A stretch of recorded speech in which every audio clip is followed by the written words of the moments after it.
This is Democracy Now! I'm Amy Goodman with Juan Gonzalez. We end today's show with the first caucus of the 2024 election cycle. Donald Trump has trounced his opponents in the Iowa caucus, winning by a landslide, record 51% of the record low vote. Florida Governor Ron DeSantis narrowly topped former South Carolina Governor Nikki Haley, 21% to 19%. Vivek Ramaswamy suspended his campaign, endorsed Trump. Trump's victory came despite his mounting legal troubles and the fact that he's refused to debate his challengers. He's coming from Iowa to New York to the Manhattan Federal Court today for the second trial determining damages for sexually assaulting writer E. Jean Carroll, before he joins other candidates in New Hampshire. For more, we go to Wisconsin, to John Nichols, the nation's national affairs correspondent. He's been covering the Iowa caucus. What stood out for you most? A lot of records here. Record trouncing, 51 to 30% higher than the next candidate, right, DeSantis. Freezing cold weather, and now he's in court in New York. It's quite a stack of records there, Amy. Thanks for having me. Look, what stood out for me as I walked the streets of Dubuque yesterday was that it was unbelievably cold. And I know cold pretty well as an upper Midwesterner. But they were talking in some parts of Iowa about a 30 to 40 below zero wind chill last night when the caucuses began. And I don't doubt that that may have depressed turnout to some extent. But I have to tell you, I did not see the sort of enthusiasm that I've seen in the past. And I've covered Iowa caucuses for decades. And so in many ways, it seemed as if the Republicans were kind of going through the motions. They were, putting a period on the end of the sentence. Yes, they endorsed Donald Trump. Yes, some of the more urban and suburban areas leaned more toward Nikki Haley, especially who was rising, and to some extent to Ron DeSantis. But what stood out most for me was in some of the entrance polling. They do polls as people go into the caucuses. That, for a variety of reasons, is the best way to survey rather than traditional exit polling. And in that entrance polling, 32% of the people who attended the caucuses said that they believed that if Donald Trump was convicted of one of the 91 counts he faces in trials all over the country this year, if he is convicted, they would see him as unfit for office. That's a striking figure, Amy. It doesn't. It's higher than what we've seen in some polls. And in a state where you're talking about very conservative people coming to the caucuses, obviously they're engaged Republicans or Republican leaners, to have that high a level, I would suggest to you that when you combine that with some other national polls that point to similar concerns, that these trials of Trump may well turn out to be far more significant than a lot of political pundits assume. I think most of the pundits assume that Republicans are going to line up behind Trump no matter what, that, whatever convictions he faces, whatever happens, they're unconcerned. This entrance polling suggests a very different reality. And if we continue to see this pattern going forward, I think, frankly, it's a compelling number, or compelling set of numbers as you look toward November. It may well be that Donald Trump has more of a problem with Republicans than people thought.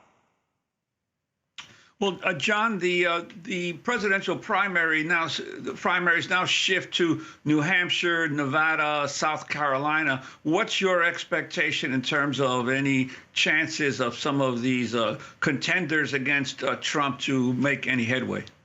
It all comes down to New Hampshire, and there's simply no question of that one.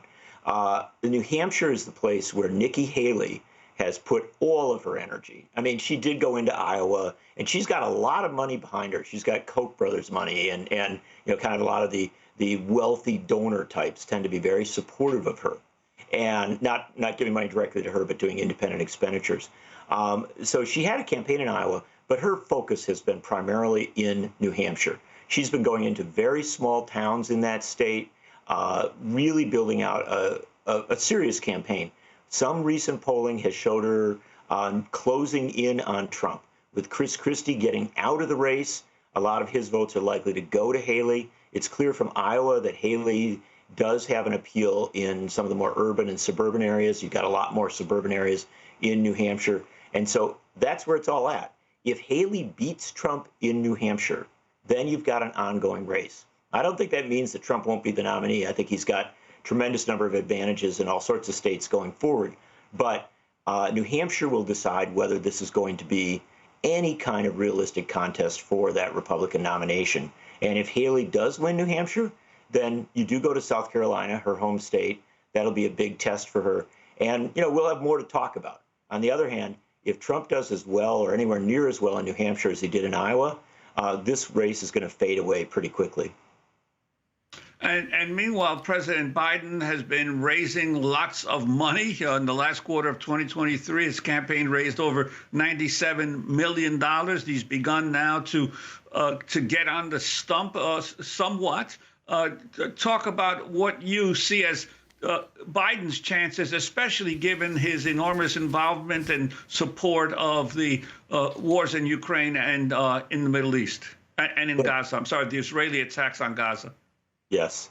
Look, Biden's got a lot of problems. We're pointing to this exit or entrance poll data out of Iowa that suggests that Trump has problems with his own party.